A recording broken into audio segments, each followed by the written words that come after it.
करूंगी मैं स्वादिष्ट भोजन। उस बालक ने अब तक तो सिंदूरा का वध कर ही दिया होगा। अब मैं बन चुकी हूँ पाताल लोक की रानी।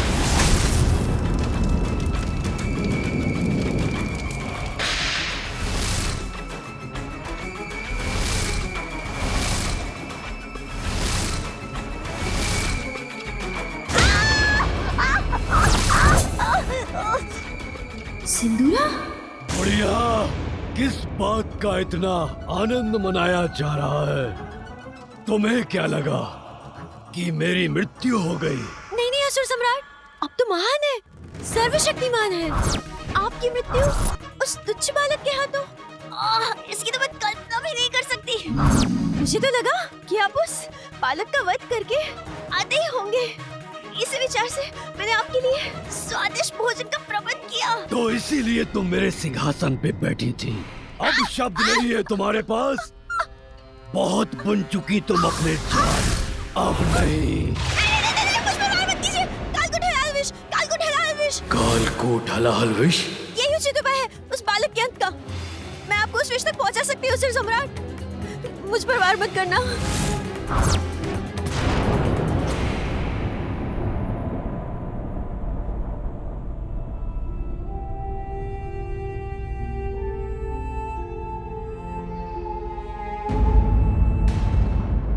मेरे पीछे मेरी परछाई बनकर कौन आ रहा है?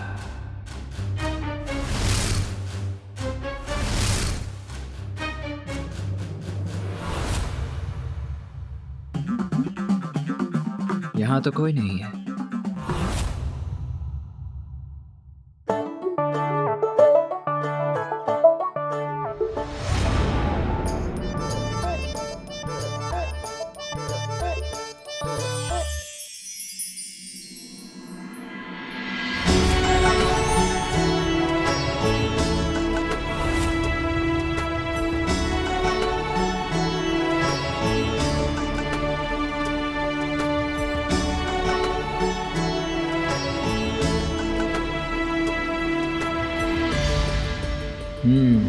तो जो भी था उसने कक्ष में प्रवेश कर लिया है।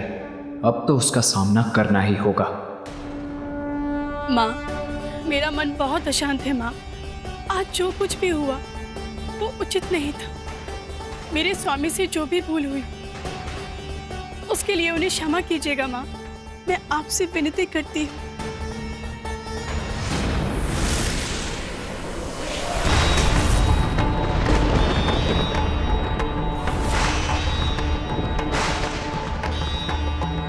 कैसा अनिष्टकारी संकेत दिया है माता ने। उनका त्रिशूल उनके हाथों से गिर गया, जिसने माता के इस मंदिर को भी कंपित कर दिया। मानो जैसे देवलोक के आगे का प्रकाश ही मिट गया। दया कीजिए माँ अपनी संतानों पर, दया कीजिए।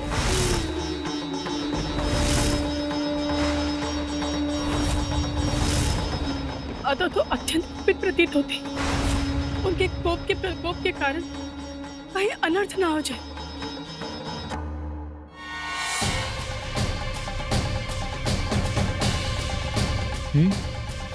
कोई नहीं, किंतु फिर मुझे ऐसा स्पष्ट आभास क्यों हुआ जैसे कोई मेरे पीछे। भैया,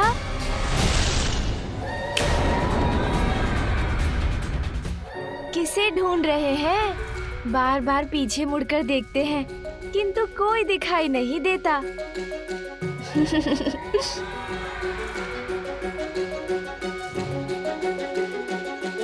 मैं तो यहाँ हूँ आपके समक्ष। फिर बताइए ना, आप किसे ढूंढ रहे हैं?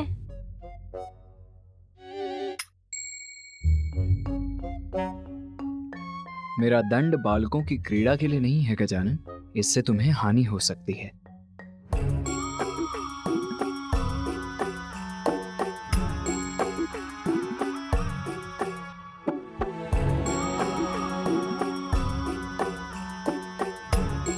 क्या हुआ? ऐसे क्यों देख रहे हो मुझे? आपकी नासिका को देख रहा था भैया। बहुत छोटी है ना? मेरी नासिका से तो उसकी कोई तुलना ही नहीं। आप मेरी नासिका को देखिए, इतनी लंबी, इतनी सुंदर है। दो। अरे, आप तो बुरा मान गए। ईर्ष्या करने की कोई आवश्यकता नहीं भैया, ये तो अपना भाग्य है। मेरी नासिका सौभाग्य है मेरा। मैं ईर्ष्या क्यों करूंगा, वो भी अपने अनुज से। और ईर्ष्या करने वाली कोई बात हो तब तो ईर्ष्या करूंगा ना। मैं अपनी नासिका से प्रसन्न हूं गजानन।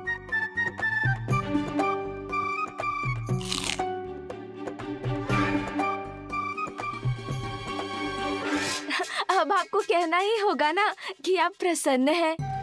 दूसरी नासिका तो प्राप्त नहीं कर सकते ना, और नासिका भी छोटी है। कोई बात नहीं, किंतु आपका शरीर कितने दुर्बल हैं आप। प्रतीत होता है ठीक से खाते भी नहीं आप। वो किस कारण? आपका मुख भी छोटा है, क्या इसलिए? योद्धा हूं मैं, और योद्धाओं का शरीर ऐसा ही होता है गजानन। अब क्या हुआ, ऐसे अपना सर क्यों हिला रहे हो? कुछ नहीं, होगा क्या भैया, भाग्य है सबका। अब मुझे देखिए, माँ मुझे प्रतिदिन अपने हाथों से स्वादिष्ट फल खिलाती है, दुग्ध पिलाती है, तभी तो मैं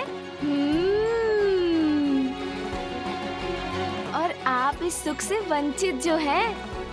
सत्य तो ये है कि माँ मुझसे बहुत बहुत स्नेह करती है।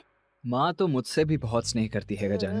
हो सकता है, किंतु मैं छोटा हूँ ना, कदाचित इसलिए पिताश्री, नाना जी, नानी जी सर्वाधिक प्रेम तो मुझसे ही करते हैं। और मैं आपका अनुज हूँ, इसलिए आप भी तो मुझसे अधिक स्नेह करते हैं, है ना भैया? हाँ गजानन, तुम तो अनुज हो मेरे। तो भैया, मैं आपके वाहन मयूर से भेंट कर सकता हूँ? बहुत चतुर हो तुम। कितने सुंदर, कितने भव्य है ना वो। हाँ हाँ, अवश्य।